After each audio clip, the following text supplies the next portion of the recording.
We have a great panel here to talk about the future of mobility and transportation. I'm really excited about this topic of mobility and transportation, and here's why. If you take a minute and think, what would be one day in your life without mobility and transportation? It's very fundamental to our lives. It's almost as essential as water or electricity is. So if you really think about one day without mobility and transportation, the short answer is it would suck. It's a very diverse topic, and we have a great panel to really look at this issue from different perspectives. So please welcome with me Philipp from Porsche Holding. Hello, Philipp. If you go all the way to the end. We have Yaron from Moovit. Torsten from Cube, Ofer from Anagog, Vincent from Cityscoot, and John Michael from Stanley, Black & Decker. Thank you guys for the warm welcome. And guys, please take a microphone. We will share the microphone. And I just asked the audience now, to think, what would mobility, just one day in our lives without mobility be like? So I would like to ask you to share your thoughts on what it would be like. Ofer, what is mobility to you? Yeah, thank you, and good day to everybody. So, I think that if to be really short, mobility for me is two things. First of all is this device. I mean, regardless of where I am, this device is with me, even near my bed when I'm sleeping, not to say that when I'm on a bus or when I'm driving. The second issue is the context. My mobility is my context, and we are all in different shapes of providing services to users. I think that the context is the equivalent to mobility. Right. Vincent. Well, I would say that mobility is freedom. Freedom to go wherever you want, whenever you want. And there's no freedom without choice. So I would say that the most important in mobility is to have the choice, so it's multimodality. John Michael? To me, mobility is all about enabling the future. For us at Stanley Black & Decker, it's a critical part of our way of continuing to be more progressive. So I look at mobility as we couldn't interact, we couldn't have the freedom, as other panelists mentioned, to really go about our business. So it's how we progress. Yeah. And Philipp, you work for the Porsche Holding, and maybe you want to explain a little bit what the Porsche Holding is versus Porsche overall. And I know that you have a very interesting view of mobility overall. It's a very complex matter, and we actually have this visualization here to show that mobility is way beyond cars. Sure, thank you, Alex. Yeah, Porsche SE, the company I work for, is a holding company. We own just over half of the voting stock in Volkswagen Group with its 12 brands. Porsche is one of them. So please don't rush up to me after this to get a discount on your new car. We can't help. But we, as a major shareholder in one of the largest car companies in the world, we take a very holistic view and perspective on the whole mobility ecosystem, as I call it. And there are three fundamental pressing issues of sustainability that we are all confronted with, that we are trying to address, and the new mobility and the slide that Alex put up will address. The three issues that come to mind are the first, from a personal perspective, each individual. We are over 7 billion people today, and over the next few decades, the population will increase by 25% to over 9 billion people. This, in turn, will put an enormous constraint on resources, natural resources, fossil fuels, etc. So we need more regenerative resources. But we also have a problem in terms of pollution, noise pollution, as well as exhaust emissions in cities where we all live. And this is the third point, infrastructure. Infrastructure is very constrained and very tight. You see it here in Tel Aviv, you see it in most global cities, and there will be more and more large cities where the next 2 billion people joining this planet over the next couple of decades will all move into. So those three areas need to be addressed. We have the enablers, we have the tools, starting with connectivity. The car, for instance, is becoming part of the Internet of Things. We have crowdsourcing, artificial intelligence, blockchain, a lot of enablers to provide solutions, and the solutions are on this slide. And I think we'll talk about this over the next As we half talk hour. about infrastructure, I know that Yaron has a passion about the issue of how do we make cities I smarter. have several things to say about it. For me, as a traffic engineer, I see several things. When I look at an average urban area, and I check the modal split, I see like between 30 to 50% of the trips are being done by public transport. 10 to 30% is being done by bicycle, and the rest is pedestrian and private cars. Now, traveling with private cars through the city has several disadvantages, unfortunately. I mean, we can see people are riding large cars with a footprint of 10 square meters, and they carry in most of the time one person only. Yep. They're using an internal combustion engines that are polluting, they're making noise, and they hot, and we need to change that. The struggle of the future is going to be to search for more traffic capacity inside the city, because when you look at the width of our streets in the city, it's going to stay the same. The right-of-way width is not going to be greater, because if we will widen our streets inside the city, we're going to end up having an environmental catastrophe. So the question is, how do we increase traffic capacity within our big metropolitan areas? So with regards to public transportation, I see in the future more people will use public transportation. With regards to vehicles, the size of vehicles must be reduced. Vehicles need to change their engine to electric engines, just not to get this pollution. We have this Autonomous Day in a few days from now. During the Autonomous Day here in Israel, traffic is stopped for 1 day. And it's really very interesting to hear on the news that the air pollution, is getting reduced significantly during that day, something like 90%. I mean, you can imagine how the air pollution is being caused by traffic, okay? Speaking about bicycles, we see for years we saw that bicycles are very popular in the Netherlands and in the Scandinavias, but during the last few years we saw a major increase in bicycle rides all over the world, and this is because of several reasons. First of all, people would like to avoid traffic jams, and it's an easy way to travel through the city with your bicycle. Yep. And then, the infrastructure of bike lanes is getting more and more developed, and the vehicles themselves are getting better and better. So I guess talking about sharing economy, talking about different vehicle concepts, Vincent, I think you have a passion about this.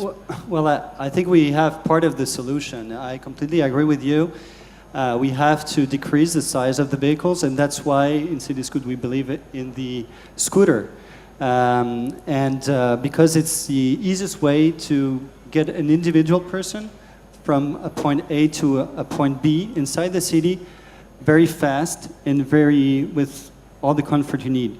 And plus, we have chosen electric scooters for the environment of the city, which is getting a very important subject. And so that's why we are deploying right now in Paris 1,000 electric scooters, to get one solution. The important thing about that is that also we have connected vehicles, and we can get a lot of data to improve the traffic by giving this data to the city, by also building parking slots where people are actually looking for parking slots and where they are missing parking slots. All these data, we can collect them. And the last thing I would like to say also is that there is a strong need for the last mile and first mile and last mile. And the individual transportation is very important in addition to the public transportation. So this is part of the solution. It's multimodality. So you're saying also that the data that we can collect through our mobile phones, for example, can give us good intelligence on how we can actually improve cities, right? Where we can put parking spots, where we should put a bus stop, for example, right?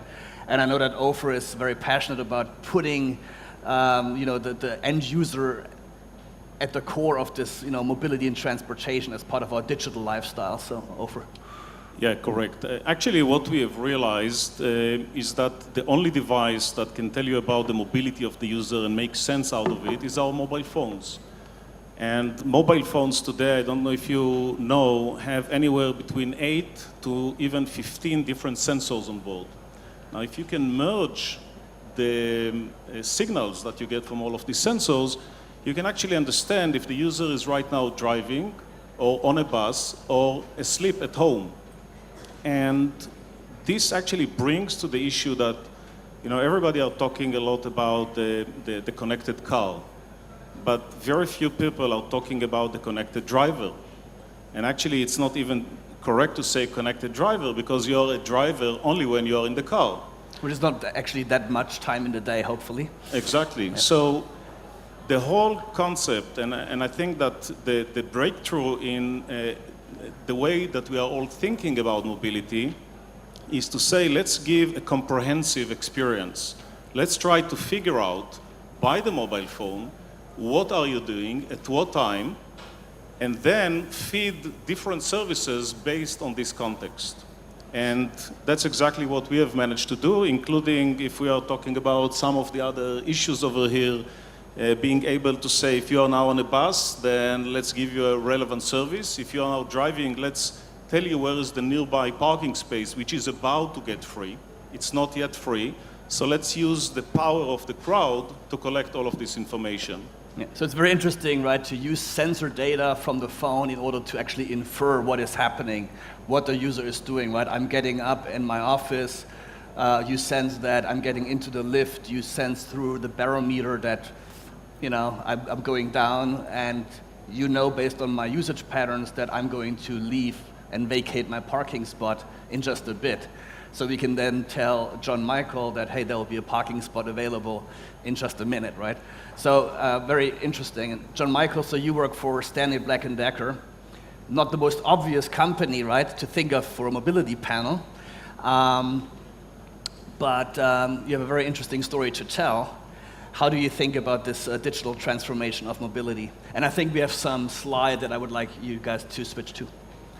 So, great question. I think what we've heard all of our colleagues here talk about is the world's continue to evolve as we see the trends in our end user who uses tools and services that Stanley Black & Decker makes under many brands around the world. As the world changes, we all know that change is about what we're doing here today. But as you can see in the chart here, the way we're really looking at the future is there's going to be continued evolution in how our end user, meaning you all in this room here, and the people that work on vehicles around the world, how they, consume, how they interact on a daily basis. And we see some of these trends here and really can see around, we're going to see vehicles continue to take shape and size changes, right? All of my colleagues here all mentioned that the footprint has to change.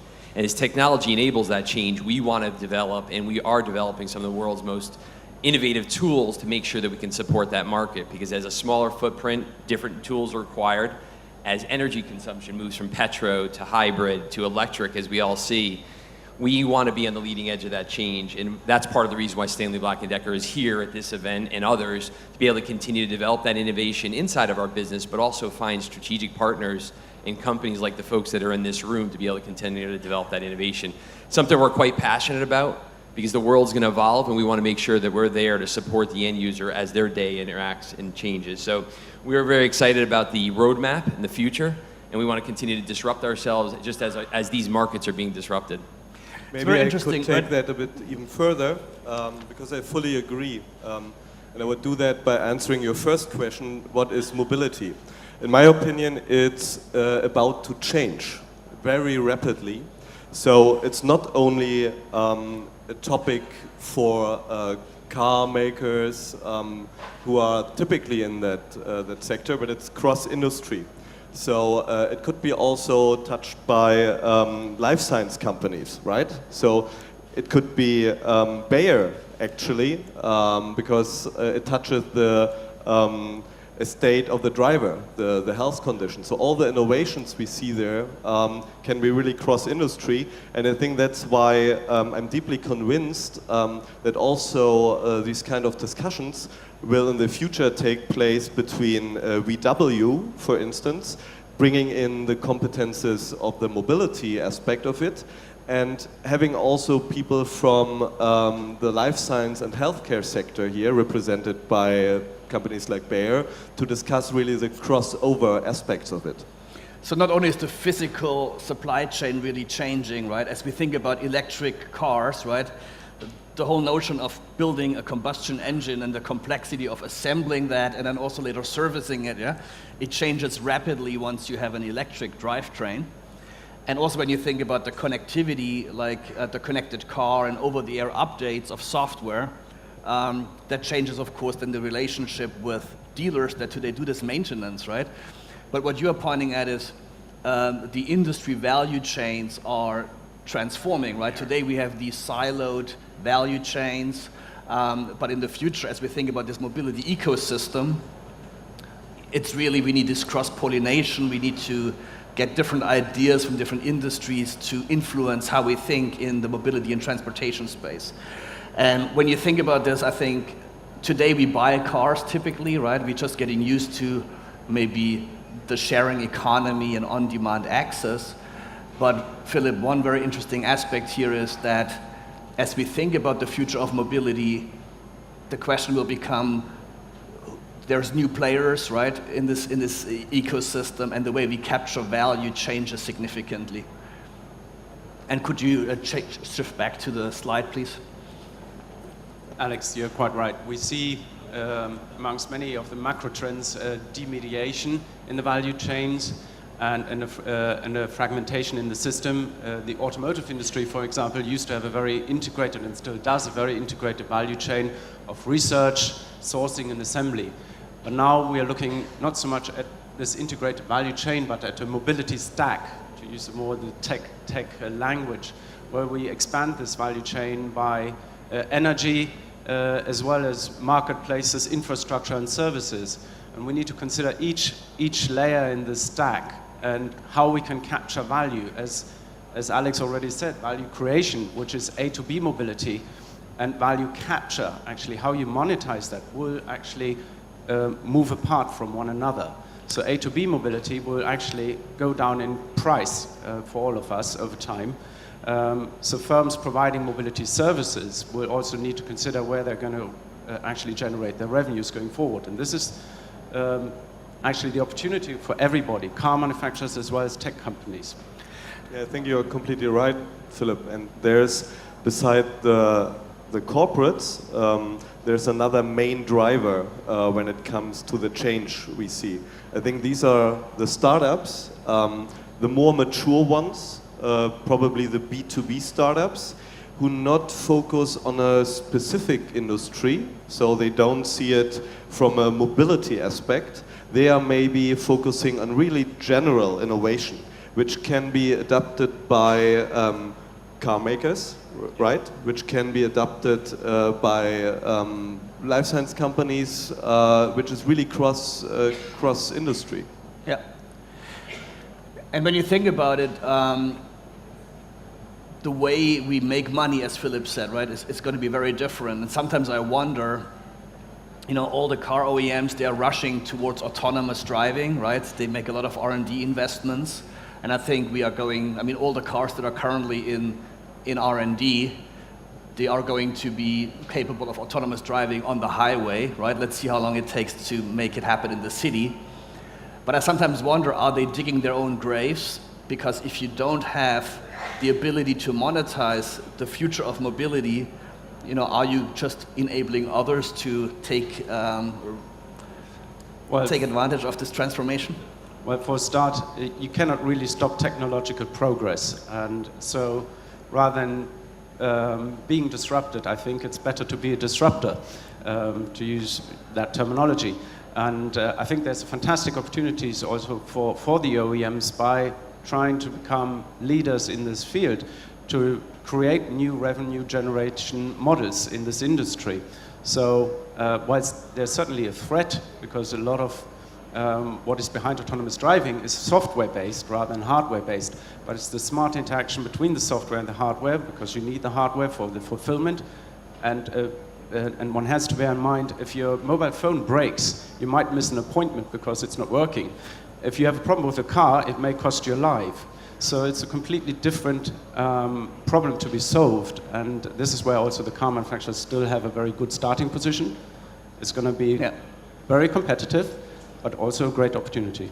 I think that's an important aspect, right? We saw this other digital transformation of, let's say, the media industry, right? But it's not really a physical supply chain. It's not about physical goods that you need to maintain to very high standards, right? It's a very regulated industry.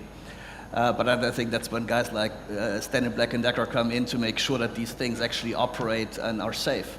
And that is really the role that we play, is as the evolution of technology takes hold, and I agree, you can't stop the progress. And if anything, we want to encourage it, even if it disrupts our markets. But we want to be there, and that's why we focus on the end user, because as the end user changes, as these vehicles take change in form and operate differently, we want to make sure that we're developing the technology to support, and then where we can bring advancements to supplying and sourcing and, I'll say, repairing these vehicles, we can help enable this change to be more rapid, because it is, back to the original question of mobility, it's really that efficiency of the model which is going to win, right? Who gives everybody, creates the most value and makes it most efficient for the end user with autonomous cars driving. I think that'll be the true winner in the end.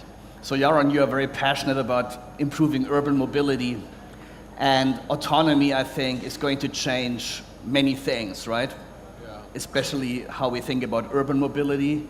So maybe you can help us understand that. As I mentioned before, the challenge in the future in those urban areas that we live in, the dense urban areas, the challenge is going to be traffic capacity. And we're going to achieve more and more traffic capacity by obviously reducing the size of the private car, obviously by developing new traffic systems, for example, PRT system, PRT like private rapid transit. I mean, you can imagine that a capsule that goes to your apartment building and picks you up and takes you to the next LRT station. And then you can imagine that, you continue your travel through the LRT, and then at your last station, an autonomous taxi is going to take you to your destination. And then another alternative for you is to use your small electric vehicle that can be used or can be driven over the bike lane system that will be well developed in your urban area. So if I'm looking at the future street, that's what I envision, that's what I imagine. So we will be having a lot of trips, obviously at street level, but mainly within small electric vehicles, connected vehicles. That's why we're going to reduce traffic accidents and so on and so forth. We're gonna, look up and see several systems above our heads, like PRT, capsules overhead, and obviously underground, there's going to be a lot of traffic there. So we need to extend the infrastructure, right? We need to make efficient use of existing infrastructure, but also look at how can we extend it. And I think one interesting aspect is you think that we need to really reduce the size of vehicles. And once we actually have ubiquitous autonomous vehicles and vehicle-to-vehicle communication, and there's no more accidents, you can also now reduce the size of the vehicle because you don't need the impact zones anymore, right? So that's an interesting thought. And overall, when you think about what's the future car going to look like, I also wonder, is it really only going to be smaller cars? Because I think the vehicle could also take over the role of public transportation using, let's say, autonomous pods. But also when you think about rail and planes today, right, intercity traffic, you could well imagine that the typical sales guy in Germany that drives hundreds of kilometers in a day, once we have autonomy, right, wants to have a spacious vehicle where you can actually get work done, right? So the future is open, right? We don't know what exactly it will entail, but maybe some of you can share what your thoughts of the future of mobility are. So maybe Torsten, what would you hope the future of mobility would bring? I mean, nobody can predict the future, but I think wish for it would be a mobility which is basically there is no mobility, in the sense that it's like energy today. You don't think about mobility, right? So and I would say there is probably not only one form of a specific vehicle. It's really the system brings you where, it brings you in the transportation way you need it. It can even say that you should walk, you should be in a small capsule, you should be in a big transport car, whatever. So really, it's seamless, and you don't think about that. So to like Ofer's model, right? Ideally, as part of our digital lifestyles, if my most personal device, and let's face it, by the time we have autonomous cars, will be way beyond the smartphone, right? It's going to be some other thing that will be able to sense. It's not the smartphone, it's just there. Yeah. So I would expect, if we're talking really in the future, that if I now have to go after this panel to another place in the city, that I just go there. And that if I have to be there right on time to take a car, the car would be there and take me there, right? So that I don't have to care about all the aspects we care about when it comes to mobility nowadays. So it's really convenient. It's like on demand, right? Yeah. And depending on the traffic situation, it will be one mode of transportation. Yeah, I was going to add on because that's a great point, because I think as I'll say mobility changes and you think differently, because to your point, you'll need less. That's a great point. We also look at it as the end users that we serve. Carpenters, automotive mechanics, any of those different people. Think about it, people are going to have to work differently, so they're going to need storage and organization that are going to be different solutions as these cars get smaller. How you carry your tools, your belongings, as you brought up the point, which is a great one, you'll be able to work in the vehicle. Well, you're going to do a number of different things. That's actually what we focus on innovation here in Israel. We run our portable storage, our business here, which has been a part of Stanley Black & Decker for over 20 years, making some of those most innovative storage elements, because we talk a lot about cars here, obviously a big part of mobility, but it's more than that. We think about mobility of not only the vehicle, but also the end user and how they work around the job site in an automotive shop or whatever it may be. So I think as we think about this dynamic of how it's going to change, how people work, what they do, what they carry, all is going to evolve. And so also what exciting. the cars do, right? Because if you think about it, we have this vision that there's going to be all these autonomous driverless cars just roaming the cities, going where there might be people to be picked up or doing deliveries if there is no need for transporting people, right? But then you also need to think, how do I actually provide vehicles that can be changing their character from transporting people to transporting goods in a way? Ofer? Maybe, just to touch on this point, and just to brainstorm a little bit different, we think that you said maybe the phones are going to disappear, maybe we should think about it in a different way. Maybe the cars are just going to be wheels. And your phone is going to be your computing device that makes this car personalized for you while you enter these wheels. So I think that, if you're trying to think about the future, there is one thing for sure nobody knows. But one thing is for sure, the personal computing device is going to be with us this way or another. And I think that if we're looking to the future, we need to start connecting the dots. Everybody is trying to build everything from its own perspective. If you are a car maker, you equip with the car with a huge amount of computing and sensors, etc. So forth for the other issues.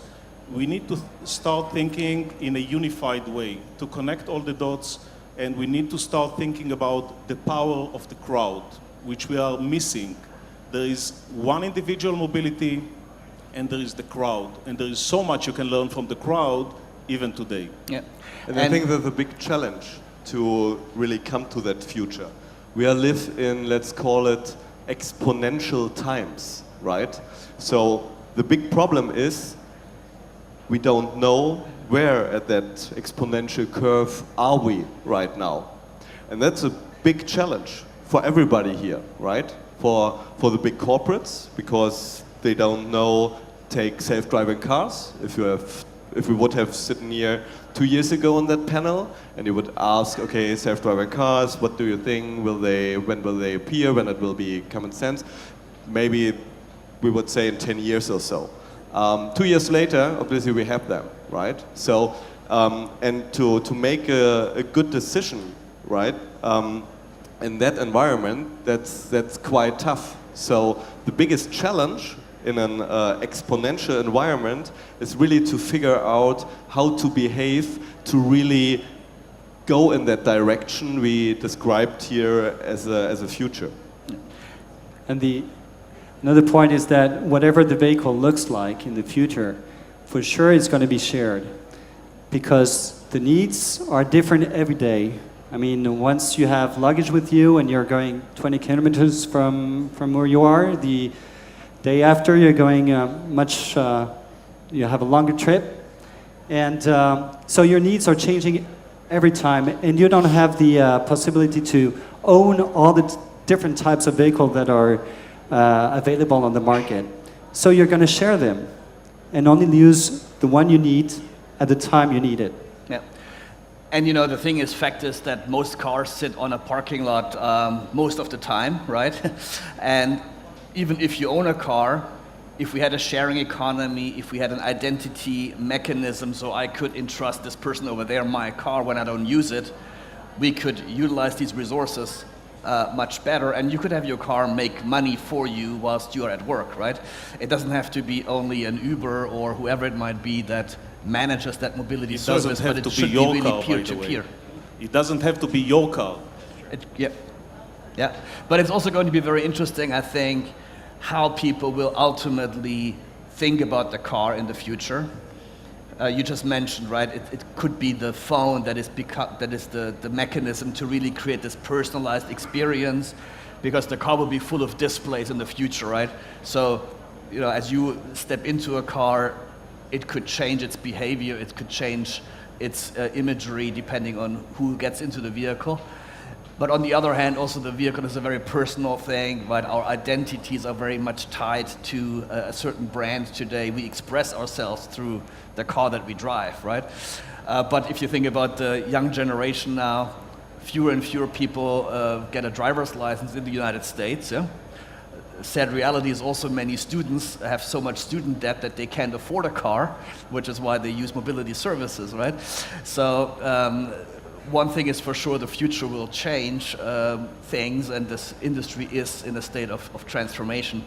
So with that, I would like to have you guys briefly maybe share, Torsten, what is your view of what should be next? What do you hope for the future? I just wanted to quickly add another aspect of what you said before. So maybe we should think of cars like Google thought of smartphones a couple of years ago. 2010, at that time Eric Schmidt as a CEO at TechCrunch Disrupt, he said, okay, Android was not so popular at that time, and he said that if we want that everybody on the globe uses Android as an mobile operating system, if 1 billion people use it, we would gift 1 million smartphones to the people. So what about a company coming up and say, okay, we want to make sure to be the company who has a really mobile operating system in the sense of mobility here, and we gift cars to the people so that they use it and we can sell them services and so forth. Yeah. And Philipp, you know, would that be a business model for? I mean, I know that you even that VW is kind of testing or at least thinking about such things. And we need to get to the end. So I just wanted to ask you, Philipp, we started talking about this whole discussion, talking about how mobility is really central to our social lives, to our economy, and to us personally, right? So maybe some concluding thoughts from you as to where you think things are going, and how we can make sure that mobility remains affordable for everyone, that everybody has access to it, and that we don't give up too much of our privacy along the way. Yeah, perhaps just picking up on Torsten's point briefly, we may well see over time a dominant system emerging, a dominant platform for the mobility industry, but we cannot create standards up front. They emerge. So it remains to be seen what standard emerges out of this year. And that brings me to another aspect that's also going to be very important that we haven't really touched on. And that's the fact that we are, when it comes to mobility, are in a heavily regulated industry where the public sector plays a big role, and that is very slow to move forward. So whilst technology gives us a lot of tools and solutions, realizing those will also require all of us to work with the public sector to actually make them happen. At the same time, with all the efficiency that we talked about and all the possibilities, we also have to bear in mind that this is about freedom on the one side. We heard about this, and I also believe that mobility is about freedom and the ability to interact with society, participate in society. But in order to realize all those efficiency gains that we talked about, we also need to give up a lot of our personal freedoms in terms of our privacy, etc. We need to supply a lot of data about our wants and needs to make that realized. So there's going to be a trade-off, and we have to see where that balance is struck. And there's hope that maybe technologies like the blockchain might give us a technology to harness the value of data without giving up our privacy. And I know that both you and I are very passionate about this. So if you guys want to have a discussion on the future of mobility, I think all of you guys will be happy to engage. I think you guys did a great job at helping us understand the diverse aspects of the future of mobility. It's a huge, broad topic, and we covered lots of ground in the 45 minutes we had. So please thank the panel for their contributions. Thank you.